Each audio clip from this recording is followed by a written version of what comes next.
Friends, let us continue RWLS and GV formula.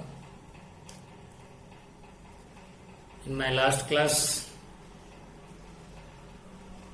I told you about reading.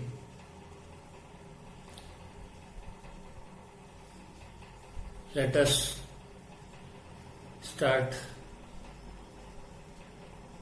writing today.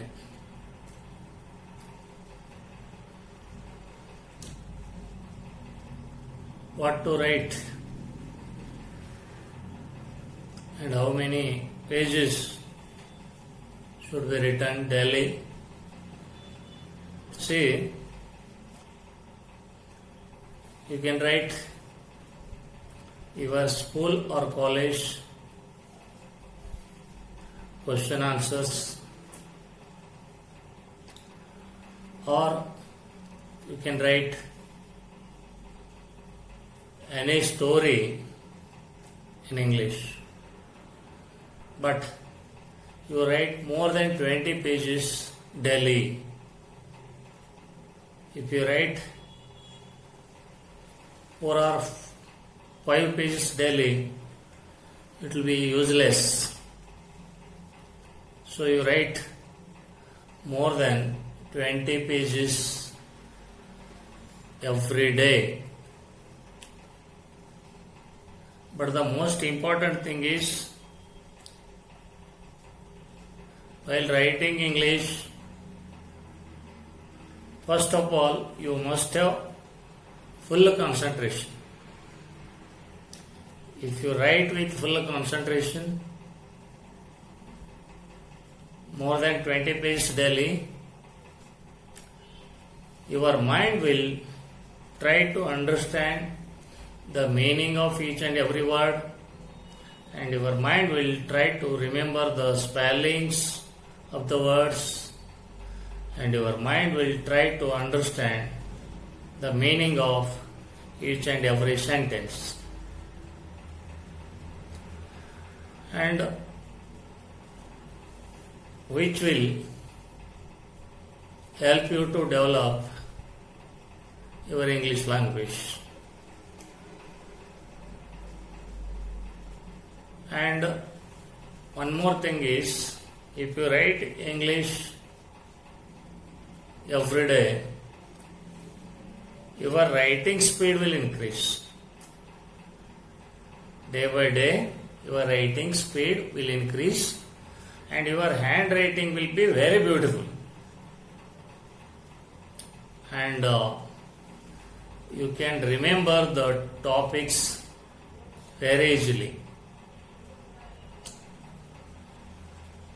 I think you know that one time writing is equivalent to 10 times reading. One time writing is equivalent to 10 times reading. And if you go on writing English every day, it will be very easy to learn English language.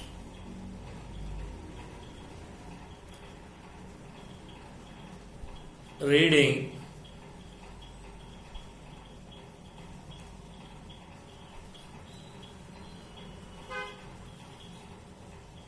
is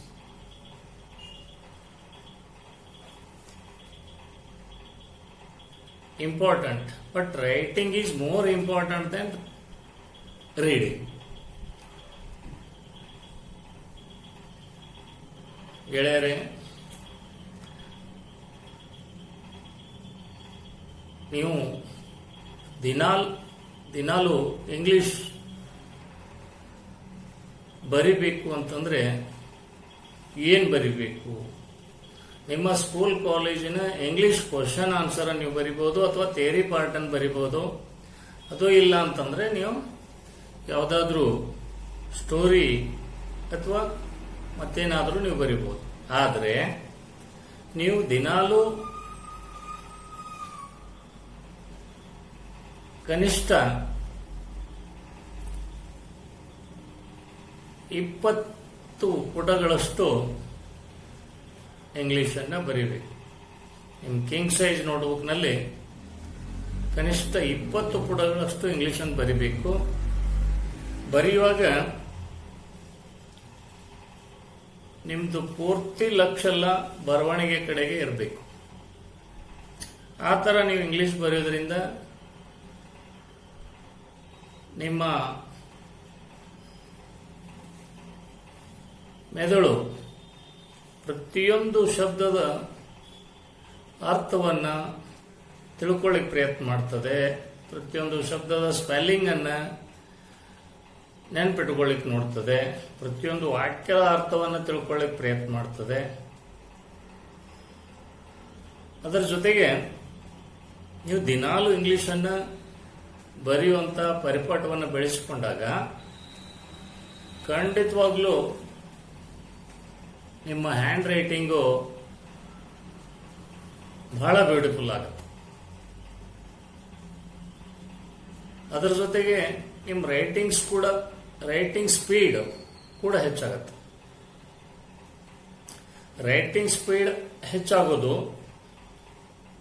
ನಿಮ್ಮ ಪರೀಕ್ಷೆಯಲ್ಲಿ, ನೀವು ಯಾವುದೇ ಪರೀಕ್ಷೆಯನ್ನು ಬರೆಯುವಾಗ ಅಲ್ಲಿ ನಿಮ್ಗೆ speed writing ಬಹಳ ಉಪಯೋಗ ಆಗುತ್ತೆ. Beautiful hand writing, speed writing ಎರಡೂ ಉಪಯೋಗ ಆಗುತ್ತೆ. ಅದರ ಜೊತೆಗೆ ನಿಮ್ಮ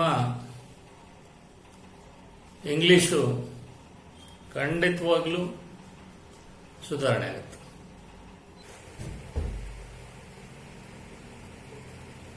ಗೆಳೆಯರ ದಿನಾಲೂ ಇಂಗ್ಲಿಷ್ ಬರೆಯೋದ್ರಿಂದ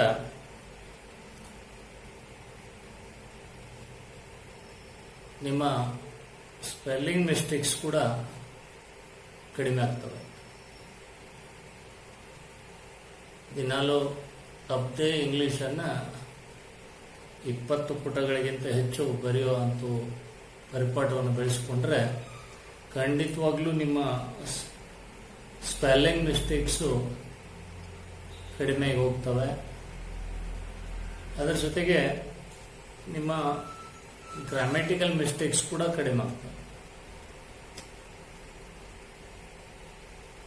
ಅದಕ್ಕಾಗಿ ತಪ್ಪದೆ ದಿನಾಲು 20 ಪುಟಗಳಿಗಿಂತ ಹೆಚ್ಚು ಇಂಗ್ಲಿಷ್ ಬರೆಯೋದನ್ನು ರೂಢಿ ಮಾಡ್ಕೋಬೇಕು. ಇನ್ನು ಬರವಣಿಗೆಯಿಂದ ಆಗುವಂಥ ಇನ್ನೊಂದು ದೊಡ್ಡ ಲಾಭ ಅಂತಂದರೆ, ನೀವು ಓದಿ ನೆನಪಿಟ್ಟುಕೊಂಡ್ರೆ ಅದು ಮರ್ತು ಹೋಗ್ಬೋದು.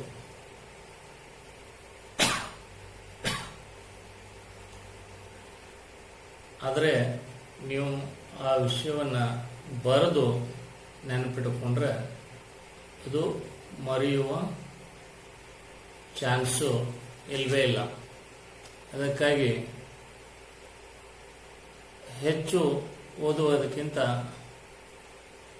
ಬರೆದು ವಿಷಯಗಳನ್ನು ನೆನಪಿಟ್ಟುಕೊಳ್ಳೋದು ಬಹಳ ಒಳ್ಳೆಯದು. ಅದಕ್ಕಾಗಿ ನೀವು ಏನು ಬರೆದು ತೆಗಿತೀರಿ ಅದು ನಿಮಗೆ ತಲೆಯೊಳಗೆ ಕುಂತು ಬಿಡುತ್ತದೆ, ಮರ್ತು ಹೋಗೋದಿಲ್ಲ. ಅದಕ್ಕಾಗಿ ಬರೆಯೋದನ್ನು ಹೆಚ್ಚು ಹೆಚ್ಚು ರೂಢಿ ಮಾಡ್ಕೋಬೇಕು. ಅದರಿಂದ ನಿಮಗೆ ದೊಡ್ಡ ಅನುಕೂಲ ಆಗ್ತದೆ.